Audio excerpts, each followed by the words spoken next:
bonjour. Bonjour Boners. ¿Cómo estás? I hope bien. Why is the clock in the shot? Damn it, get the clock out of the shot. Get the clock out of the shot. That's what DT is saying. Hang on. Let me get this for us. Let me just get this. You get a little booty shot. Booty shot.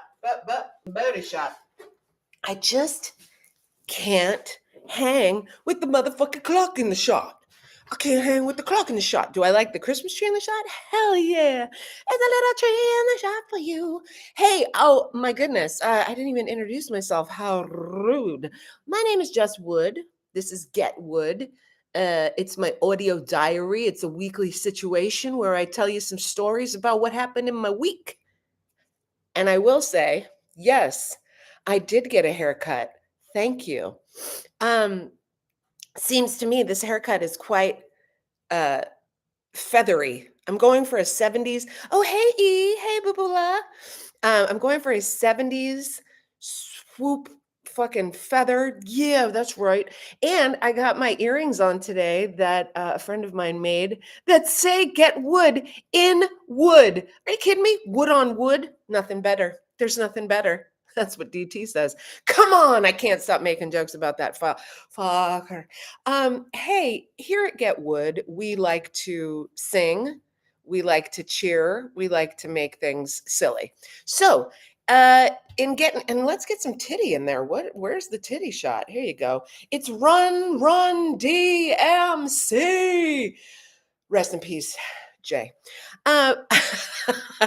Hi. Okay. So, like I said, there is a theme song. Once I stop getting ADD on you, it'll never stop. Can't stop, won't stop. Unmedicated. Bam! And you say, goddamn. Oh, wait, it's a big one. It's a big bird. It's a big bird. Sesame. It's a big minge energy. Ra-ta-ta-ta-ta. That's a 9-mil melody. Bam! And you say, goddamn. This is a dope jam. I'm broader than Broadway. Sing along, won't you? Yes, I'm a broad, and I'm broad, and I'm broader than Broadway. And I'm diddling. I do diddle myself a lot. And it feels so good. Your sauce will mix with ours, and we'll make a good goulash, baby. Oh, yeah, what time is it? As I said earlier, it's time for Get Wood, like the tell you, with your friend Jess Wood. Hello, how are you? Listen, better late than never, better never late. You late, and you ugly. UGLY, you ain't got no alibi. You ugly. Hey, you ugly. That's a little ditty I learned at a camp called Camp Hollywoodland, where they sent the bad kids if they needed some summertime away from the adults. And I'm talking about the juvers, the movers, the druggers, the gangers, people like myself and my friends. I won at Camp Hollywoodland. They did give away prizes, as they will in the end of a camp, I've discovered. I've talked to people about it. And everyone gets a most this or probably going to do that, in their class, in their camp. And I won most intriguing, which I've told you before, but I'll tell you again. I didn't know what it meant, and I was very angry. Now, however, I am so grateful and thrilled, and I take it as a badge of honor. I do. Excuse me. Not really. It's authentic. It's not edited. What do you want to talk about? Oh my God, there's so much. First of all, I want to let you know that last week, I really try to leave you with some cliffhangers regarding the stories. And last week, I left you with a little bit of a cliffhanger about the JOB getting ROB'd. Thank you, E. I also live in Ishar. The JOB getting ROB'd. I know. And we were not there. We were not held up at gunpoint, which is nice. That's a good thing. I'd like to say I thank you, universe, for keeping us safe. However, in the middle of the night, I'll sing an oldie. You dare me? In the middle of the night, someone pushed in. Get their shit pushed in. No, someone pushed in a window that happened to not be all the way locked. And I wonder if you're a crackhead or a meth head or a dope head, and do you just walk the streets of New York City just pushing on windows and hoping one of those windows is going to just come open? Why not? What else are you doing? You're on a mission, you're high, you're excited to get some cash in your pocket. You need to get high again soon. So you go around New York City and you push on windows. Why not? Better push on windows than pushing people into the fucking tracks on the subway train. Good God. Stand in the middle of the platform, please. So this gentleman, yes, we know it was a man. It was a man, baby. He pushed in the window at our work and it happened to come open. And so it's on the street. Like you walk down the street and the window is here, and then you can see into the establishment. You can see into the restaurant, and you can see that there is a register very close by to the window. And so, not anymore, but he shimmied himself in through the window. And on the way in, he did lose his belt if he had one, and his pants were all the way down at his knees. Did he pull them up, you ask? No, he didn't. It's so methy. What a meth. This guy, what a meth he was. And he crawled in and he walked around. He didn't cover his face. And he walked around the establishment with the pants down, dick and balls on one side out, asshole out the other side. That's how it looks when there's a gentleman with his pants down. No underwear, none whatsoever. So he's checking around. And my favorite part of this story is that this gentleman had a tramp stamp. Yeah. Now, let me tell you something. I also have a tramp stamp. It's a people of a certain age have tramp stamps. And when I was getting it tattooed on my lower back, it was just called a lower back tattoo. And you put it there, you placed it there so that you could wear your G-string and your low-hanging, that's right, low-riding pants were big back then, and the G-string poking out, and then that beautiful, whatever it was. I didn't do a tribal symbol. This guy had a tribal. That's everyone has whatever they have. I have a gecko that was it was a lizard more than a gecko, but it was my pet. And I brought in my pet lizard to the tattoo parlor and I said, hey, can you guys put this down on my lower back looking like it's climbing up my back? I thought I was so original. I thought I was so exciting and cute and exciting and new. Come aboard. We're expecting you. So this robber man, white man, pants down, dick and balls to the sky. Well, he didn't have a boner, but I don't think you can get a boner when you're on all the drugs. I mean, at least I couldn't get a boner when I was on all the drugs. Come on, you silly goose. Wank, wank. He walked around for what seemed like quite some time. And then he pulled the register completely out of the wall. Just yanked that shit. You have super meth strength. Super meth strength is something to not be, you don't want to fight those super meths. So he pulls out the register and he's walking around some more. He goes to the downstairs area, and this is where he decides to pull a little, I don't even know, a sock, a pantyhose. I mean, this guy was old school. I'm like, is this guy a Gen Xer? He's got the tramp stamp. He's using pantyhose for a mask. This is so do I know him? And no, I do not. No, I did not. And so cut to the next day when I come in for my shift and I work in the bar, and the bar has the register. And so I'm cleaning, and part of my opening duty is to get the money from the register and count it. And they decided to leave the register money in the register in the nighttime. That was not my decision. I don't run this joint. I mean, they don't do it anymore. Boober. Booby. And the register was gone. When I went to go count de Monet, it's de Monet. And so if you understand me, you understand me. I do a lot of quoting, of referencing of songs, movies, television shows. You're with me. I love you.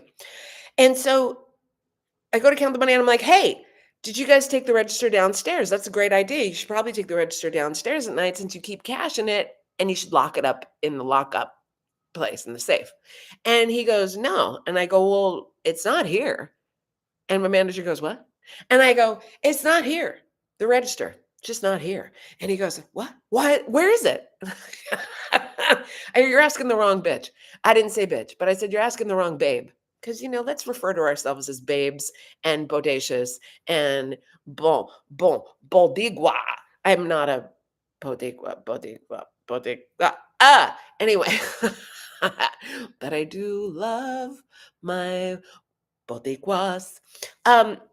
So they got to call the cops. They go look at the security camera. We see him. We see the naked ass and balls and dick and tramp stamp. So I start calling him Tommy Tramp Stamp. So I'm like, how the fuck did Tommy Tramp Stamp shimmy his way down? Shimmy, shimmy, y'all, shimmy, yam, shimmy, yay. He came right in through that fucking window, day. And there he was, just Tommy Tramp stamping up a storm. And I think he got like $250. But we got a bunch of cops to come in on the end during our shift. And it was crowded as fuck with people, real people, not the ACAB. And they all file in and they're going downstairs and they're coming upstairs and they're looking and taking pictures of the bar and taking pictures of it. And I'm like, get my best angle. And the coworker that I'm working with at the moment, she's like real uptight about it. She's like, I fucking hate cops. What the fuck are the cops doing here? How dare the fucking cops come in on my shift? And I'm like, bitch, they got robbed. Like, we don't have any real say over this. This is a robbery and a cops coming in for the robbery. But my favorite part of the cops being there was the story I heard from my manager, who said that they all came downstairs. They all were looking at the tape with him, the security tape where it showed the guy robbing and coming in naked.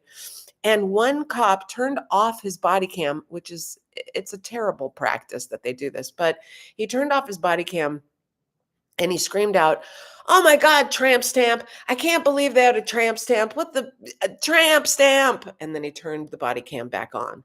Like, he just couldn't say it out loud and get it recorded on his body cam, which I guess I understand. You can't, there's censorship on the body cam. Well, there's a lot wrong with our police departments. Although I did see a couple of NYPD taking down some ICE agents, and I was like, yeah, we see you, NYPD. We see you. Now you got to take down the Donald. That motherfucker. Can you believe I am so blown away, blown being the word of the hour. I am, and yet, I've known some horny dudes. He's a man, baby. And he wants to do it all the time. And he doesn't care who's going to blow him or who's not going to blow him. He's just going to get blown, however it takes, whoever it takes. There has been the most chef's kiss, delightful. Oh, I'm so glad you're still watching in the middle of nowhere, Holmes. Welcome. Beep. So the amount of memes, the amount of stories, the amount of lip syncing character dialogues, it's out of control. It's not out of control, but I love it, is what I'm saying.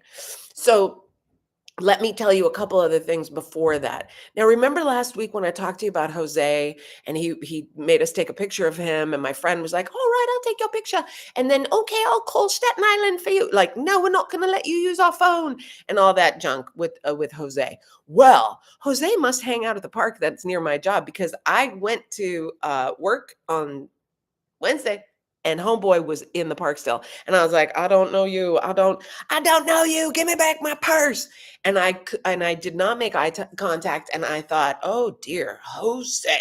But then I sent a message to my friend Fiona and I said, oh my God, I saw Jose. And I did not make eye contact. I did not speak to him this time. And she wrote me back, who's Jose?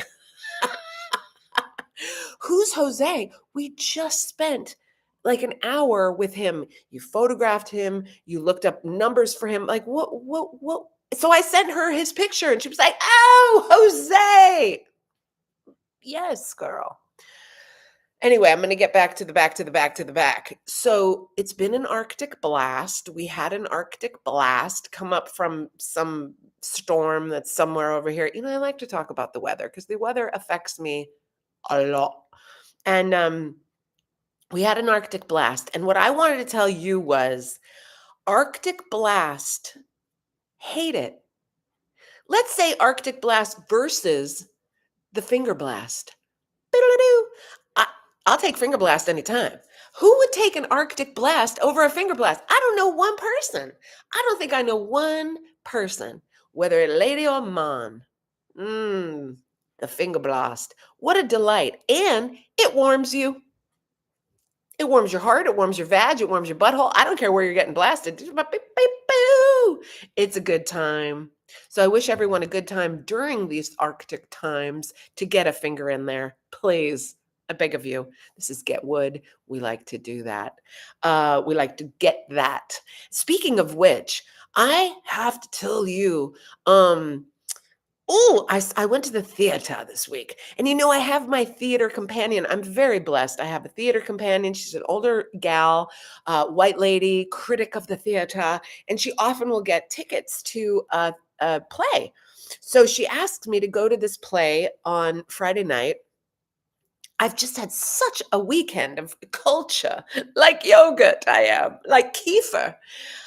So we go to a show and dinner in a show even. What a companion. So the show that we go to see the title of the show is called Prince Faggot. Prince Faggot.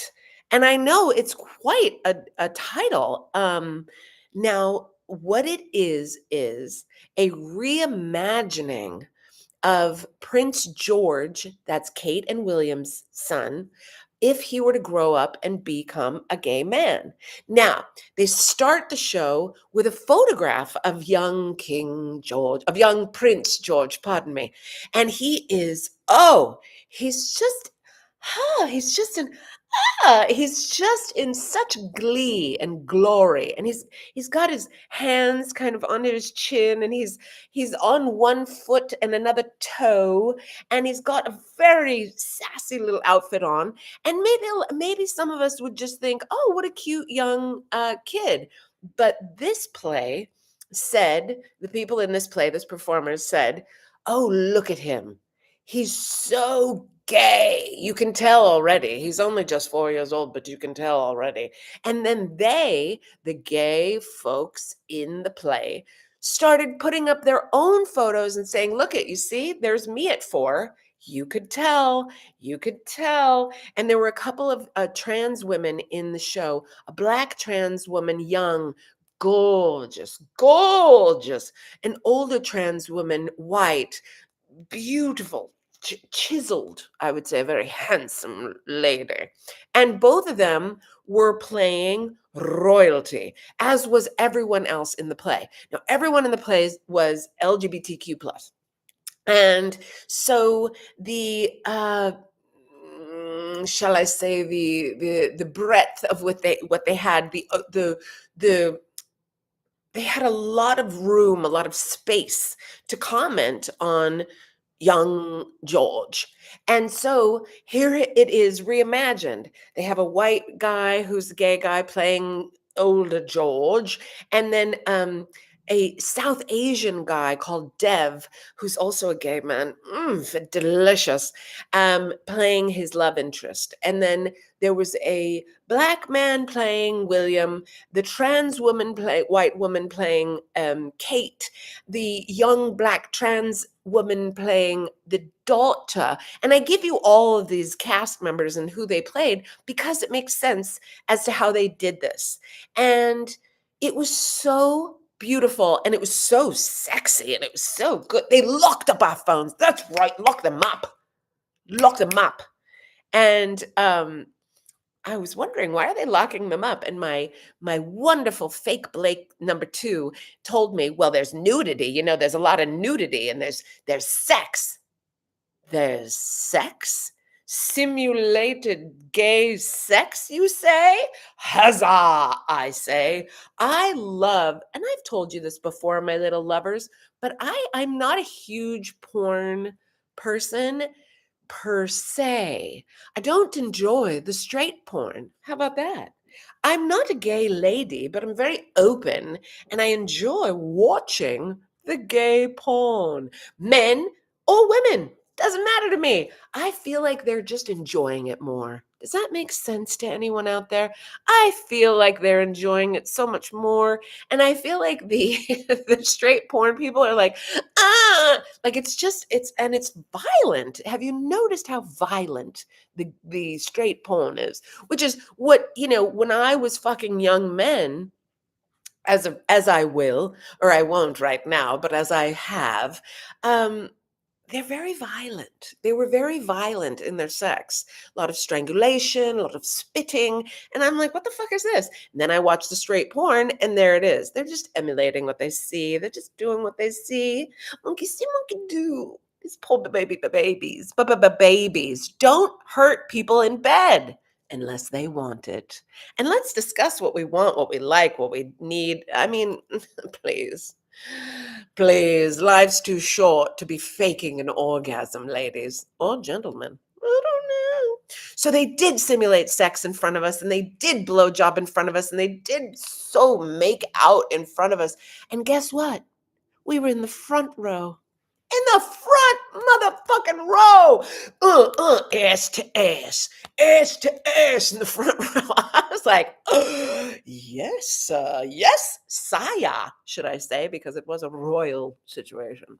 So, there was S&M, there were ball gags, there was sex, there were flashing lights. I almost had an epileptic fit, raving, MDMA, acid trips, old ghosts. It was beautiful, brilliant, awesome, and delightful. And if you are in the New York City area, please try to go and see Prince Faggot.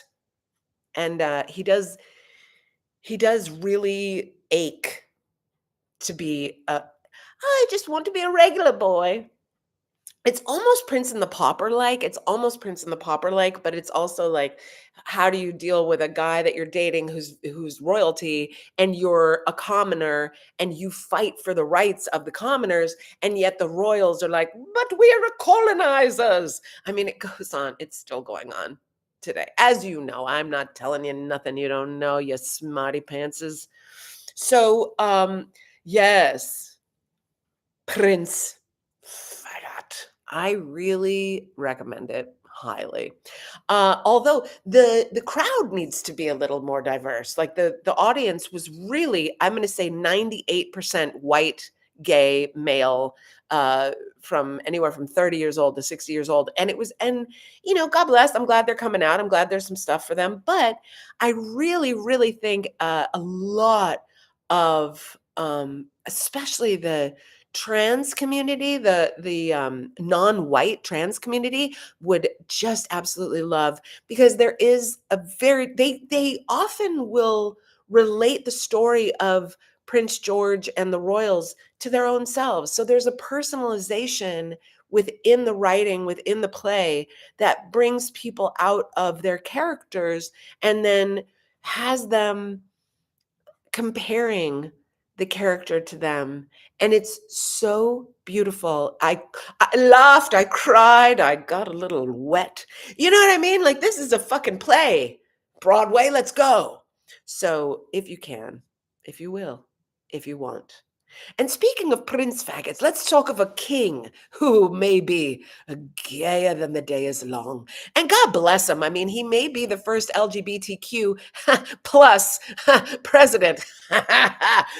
Plus, and P, we're going to put a P at the end as well, because there are no other pedophiles in the LGBTQ. I mean, there might be like one, but oh boy, back to Donnie. Now, I want to produce a golden book. Do you remember the golden books when we were little? They all had the golden, the spine on them was gold, and they were the golden books, and they just had like maybe 15 page, maybe 10 page of a fairy tale, or a tale a tale as old as time, that would make you have a lesson, or it was almost like a Schoolhouse Rock, but in a book form, golden books. So I thought, shouldn't we, or maybe someone already has, because you know how fast these interweb people work, but shouldn't we have a golden book called Donnie Sucks a Dick?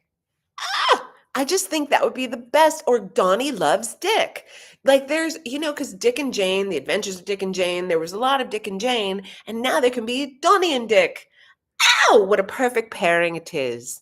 And there is a gentleman online who does, and I should have written his name down because I want him to be followed by you, but he has a plentiful followers, who does a voiceover. He voices over Trump's real, speeches, and he clips it. Oh, he talks about Arnold Palmer having a big dick. He talks about wanting to kiss a very handsome man in the audience. There's a lot of obvious talk. Just call it obvious. Let's just call it obvious. So go and watch as much as you can. The amount of um memes that are like, when he said drain the swamp, he meant this, and then there's a picture of Clinton with that says swamp on it, or big beautiful Bill, and then it's a picture of Bill Clinton. And no wonder he had such attitude towards Hillary. No wonder he hated Hillary so much. They were in competition. Or the pictures of him with Nancy Reagan, and say game, recognize game, because Nancy Reagan was her nickname was the throat goat. Yeah. There's a lot of sick shit going on, y'all. Anyway, the Epstein files. Release the files. Release the lions. Release the lies. And release this guy from fucking making a mess of our goddamn country. I mean, it's already, we were really just holding it together with like some masking tape and some duct tape. Duct tape from the Jamaican part of our family. Well, it sounded Irish. But we've really just barely been holding it together. And now this guy is just unraveling it like you can't believe. But I continue to go to doctors, because if they're going to take away my Medi-Cal thing, you got to fucking take away. Thank you, Brian Hatton. Thank you, Al. I want to say that I am very excited to be hosting a show on Saturday called Stories by the Seaside. And I did used to, or the seashore. I forget selling it by the seashore or by the seaside. It's a storytelling show that I'm producing that's part of a fall festival, but it's not a fall festival like a festival of fall. It's called the Fall of Freedom Festival. Sad, but we're going to make it funny. Take a country in a mess, but make it funny. And that's what we're going to do. So I'm hosting, and I booked a few of my favorite storyteller / comedian people to come out to Coney Island, to the Coney Island Museum at 3 p.m. on Saturday, the 22nd. So come on out at 3 p.m. Saturday, the 22nd. Get yourself a Nathan's hot dog. Come and see some stories, get some laughter, feel light, get a little community in your life. There's going to be a lot of wonderful people there, not only on stage, but off stage as well. Oh my God, I have a lot of burping right now. Oh, I have the hiccups. What's happening? This is very exciting. So please come out to that.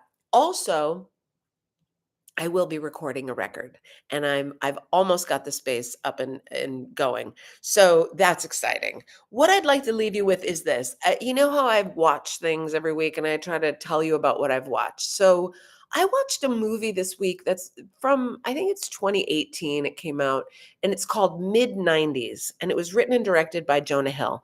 And I have to say, I was curious to watch it. It looked like an independent film, and it was shot very small, and it was almost like Kids.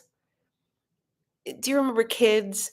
And so it's a coming of age story for a young boy. It's a bit of dysfunction at the house. Skateboarding is involved, a lot of drugs and drinking and crazy kid stuff. But it really felt like kind of a brother screenplay to my screenplay. So I watched it. And I was really intrigued by it. But I must say, there really wasn't a through line, and there really wasn't an ending. And so I feel that, just to say, I'm here to comment on my own writing and to say, I have a through line, I have an ending, and my ending even wants you to have more. I leave you wanting more. Whereas with this movie, Mid-90s, written and directed by Jonah Hill, but not based on his real life story, whereas mine is based on my real life story. Gangs, drugs, heroin, PCP, comedy saves my life. Ah.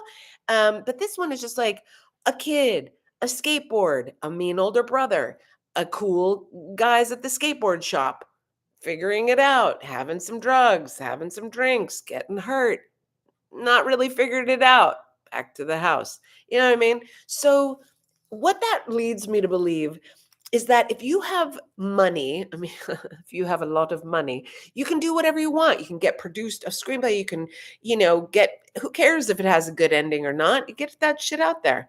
So it gave me faith, y'all. It gave me even more faith in my own story. And I know how good it is. And I continue to, I know you're not supposed to compare and despair, but I did. And I didn't despair. I thought I compared and I thought, enchanté. I compare, I'm everywhere. And that's a manifestation, my loves. You ever heard of it? I know you have, because you're witchy woo-woos out there. All right, that's my time. My name's been Jess Wood. This has been Get What. I love you. This is not like stage, but I'm treating it as such. Last but not least, because I keep saying I'm going to end, the next week's show, next Saturday, I'm going to do it.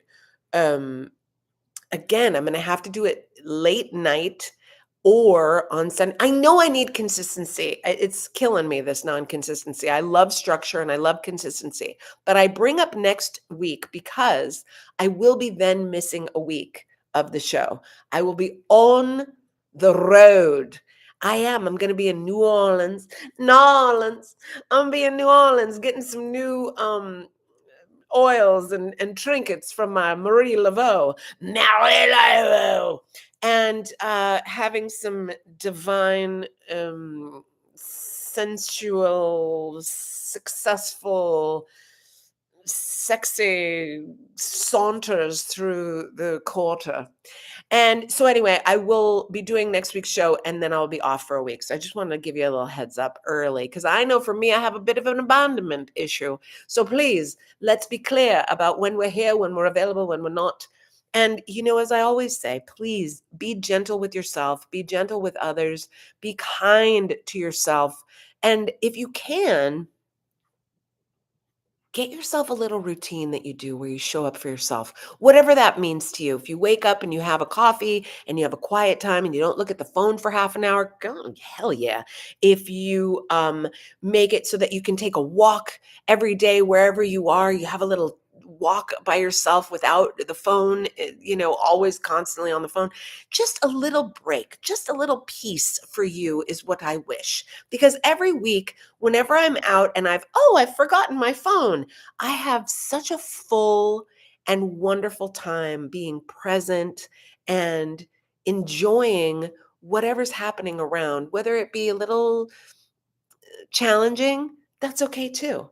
Because whatever it is, it's happening for us, not to us. So I wish you the best week. I love you so much for watching. I love you even more for listening and sharing this show. And if you can, and if you haven't already, subscribe to the channel, like this video, and share it with your friends.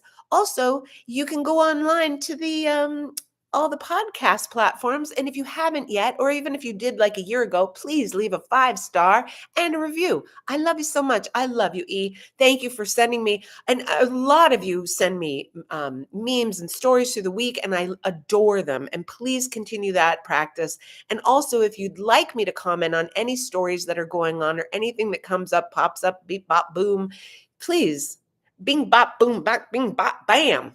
The type of shit I'm on, you wouldn't understand. A little shout out to Kendrick. All right. Love you so much. I'll talk to you next week. Have a great week. Be good to yourself and good to others. If you're doing that, you're killing it. And I love you. Bye. Yes, I love you.